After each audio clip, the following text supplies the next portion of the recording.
I am really excited to talk with Mike about his company, and he himself are uniquely positioned to talk about some of the most important trends that are influencing the workforce today. Companies are changing their approach to designing work, supplying and managing talent, measuring performance, applying new technologies in new ways. Love to talk to you about some of these trends that you're seeing. Last time we spoke for more than an hour. It wasn't enough time. Here, we've only got 10 minutes. We're not going to have time to take questions. What would you say some of the top trends that you're seeing are that are the most interesting, surprising, and consequential today? No problems. Yeah, 10 minutes. So I'm going to have to squeeze as much in as I can, David. So I'll try and speak fast. But I think one of the most innovative ones that I've seen more recently that started to take shape is this label that's emerging of what's called trust-based hiring. And if you think about the way that recruitment typically happens within an organization, you typically have a talent acquisition team, an outsourced team, a third-party agency that's recruiting on behalf of an organization, and they hand off that candidate internally, and then the hiring manager does the first interview. They're involved in maybe a technical assessment. They do the second interview. They work with HR on onboarding, etc. And this move towards trust-based hiring is the thought process of how can we take our talent acquisition team and individual recruiters and make them absolute experts in every facet of what happens within this particular line of business and department, and allow them to almost run 90% of that process without the need for the hiring manager to be as intimately involved as they were previously. Now, in these situations, typically the hiring manager is still involved in the final process, cultural team check, etc. But the recruiter is effectively empowered to undertake all of the steps in that process, including technical, behavioral, and competency style interviews that previously would have happened in a forum where the hiring manager did that. That requires you to be very thoughtful and intentional about upskilling your recruiters to be able to undertake those technical style assessments. They need to understand what a good answer looks like. But it's resulting in three things. The talent's happier because they get through the process faster and you see increased acceptance to offer ratios. The hiring manager spends more time on their core business.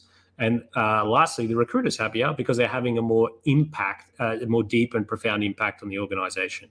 One of the interesting things that's connected to this is obviously with the plethora of discussion points on generative AI at the moment, the democratization of intelligence around how to conduct a technical interview, what good technical interview answers look like, etc., is accelerating and also causing questions on that. But I think it's a super interesting trend. The second one I'd say is the movement towards what's called talent and HR orchestration recipes. This is the question about how do you use data, technology, process, in particular predictive analytics, to bring personalization at scale in organizations to get work done faster by integrating with the existing native chat platform of most organizations. So I'll give you a concrete example. Let's imagine that I sent 3 CVs to a hiring manager to review. What would now happen through HR orchestration recipes is I can say every time John Smith gets sent 3 CVs that he hasn't reviewed in this instance, I would like to automatically ping him via the Microsoft Teams native chat application and follow up to say, here's the hyperlinks to those CVs. If you can please review them, that'd be great. And if there's a situation in which you would like to interview them, please click here and we'll make sure that happens in your calendar. And that process is meeting the hiring manager where they are. And the thing that I think is really interesting about this is that's just the tip of the iceberg. You can then take that thought process and apply it to so many different ways of working, which then circumvents the need for your hiring manager or talent acquisition HR community to constantly be logging into different applications, etc. I think that one's got huge promise. And then the last one, I think, is finally, we're starting to see organizations think differently about actually how they get work done. This thought process, this talk of kind of total talent, if you will, has kind of evaded most organizations for a long time. but you genuinely, authentically see organizations putting together like workforce of the future committees that are made up of lots of matrix-enabled functions. And the focus is a move towards how do we get work done? Where do we get it done? Why do we get it done that way? And how do we empower the organization to think differently about how it's accessing skills and moving to a thought process of we don't really care on the vehicle of employment by which we get access to those skills. We just need to double down on the access to them. That's fantastic. Really appreciate that review of the top 3 trends. So is there any way that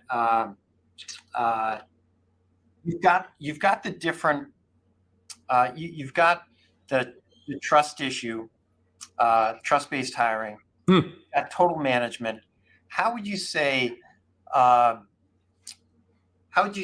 what would you characterize as the relationship between total management and also the trust-based management, or trust-based, skills-based hiring?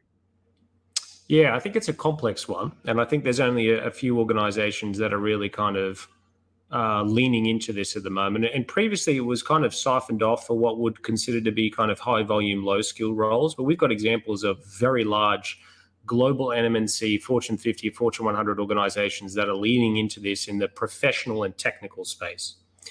Once they got that right on the permanent side of things, they're now starting to democratize that in other areas of how they've worked. And truth be told, it's easier to achieve in contingent, independent contractor, freelancer, statement of work thought processes than it is on the permanent side. Most of them have actually tackled it on the permanent side, and they've deliberately and intentionally started there because they knew if they could get it right there, the move to the other ways of bringing it to life is easier. We're being entrusted and incredible privilege of ours to be doing that for some organizations where we run the outsourced managed service provider SOW contingent workforce at the moment. And it's having incredibly positive impacts. Time to hire goes up. Cost of hire in some instances goes down. The agility to be able to move faster on time, cost, and quality constraints. It can create serious, unparalleled competitive advantage in talent acquisition. Cool. And can you speak to this trend in skills-based hiring? There seems to be some equity benefits to that approach. Yeah, there are. So firstly, I want to applaud the thought process of skills-based hiring. I'm still not convinced, and it might be a little bit controversial, that skills-based hiring is the right label for it. What I would prefer to describe it as a move away from an over-indexation to degrees and experience for roles that don't necessarily require it. And I want to be crystal clear. There are roles that absolutely do require degrees, and you need to be making sure you're clear about that with your organization. But I think organizations are doing it for a number of reasons. Firstly, it opens up talent access that you didn't have before. And a lot of organizations are still critically struggling with bringing in what I would consider to be disproportionate value creating talent. And organizations are fighting the war for that. Secondly, it does allow you to be able to genuinely move the needle on your inclusion efforts. So I think it's a trend that absolutely needs to be paid attention to, and you need to lean into and explore it. I would argue that organizations need to be more thoughtful in bringing the change management of that practice within their organization. And I'll just give you a small example. I was with a CEO last week in Boston. We talked a little bit about their move to skills-based hiring. And they moved away from over-credentialing and over-indexing on experience. Overnight, their application rates went up by 3x. They're a B2C organization, and as a result of that, the same people that apply for jobs are heavy users of their products and services. And as a result of that, they needed to hire significantly more recruiters to make sure that the talent experience was consistent with the brand experience that they wanted. Now, a move in the right direction that had unfortunate or unforeseen circumstances in their need to invest in making sure that it didn't impact their brand. So a move in the right direction. You need to be thoughtful about the change management. It can help you access talent and get to a stage where you bring in what I would call greater ability to meet your inclusion initiatives, but it's a heavy lift. I love that example. We've got about 1 minute and 18 seconds left. Potentially the last question. Dozens, if not hundreds of articles are touting or advocating for HR to take on a more strategic role in the enterprise. But can HR take a truly strategic role if their main purview or exclusive purview are employees and not external contributors? What's your view on that?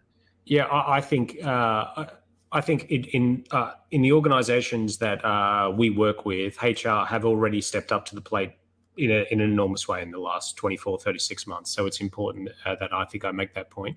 Secondly, there is a much broader opportunity for HR to take what I would consider to be the people-centric first approach in the way that they work at the moment and apply that to the many other domains of the way that work happens within an organization or the externalities that you reference.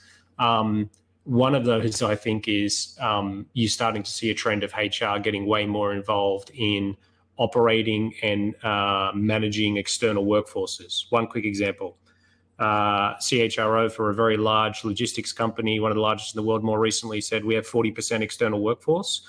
And we are going to make sure that we democratize our learning and development content, not only for our own individuals, but for also our external third party, because our customers don't care whether they're externalities or whether they're part of our organization.